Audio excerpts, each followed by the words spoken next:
এটা হচ্ছে রুলি মাছ, বড় বড় রুলি। এর মধ্যে পরিমাণ মতো নুন আর হলুদ দিয়ে প্রথমে মাছটা মেখে নিচ্ছি। কড়া গরম হয়ে গেছে, কড়ার মধ্যে তেল হচ্ছে দিয়ে গরম করে নিচ্ছে। আর একটু তেল গরম হয়ে গেছে, মাছগুলো এবার ভেজে নিচ্ছি। মাছগুলো ভেজে নিয়েছি, এটা তুলে নিচ্ছি। পেঁয়াজের পেস্ট, আদা রসুনের পেস্ট দিয়ে মশলাটা প্রথমে কষে নিচ্ছি।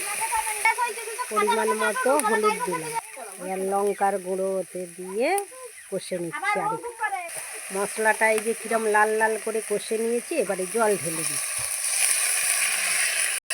এইভাবে বেগুনগুলো পাত পাত করে কেটে রেখেছি, জলটা ফুটে গেছে, মশলা জলটা ওর মধ্যে দিয়ে দিচ্ছি। বেগুনটা সেদ্ধ হয়ে গেছে, মাছগুলো ভেজে রেখেছি ওর মধ্যে ঢেলে দিচ্ছি। তাহলে বেগুন দিয়ে রুলি মাছের ঝাল, এটাকে বলে জটা রুলি। দেখতেই পাচ্ছ কত সুন্দর কিভাবে হলো, দেখিয়ে নিয়েছো। আজকের মতো টাটা।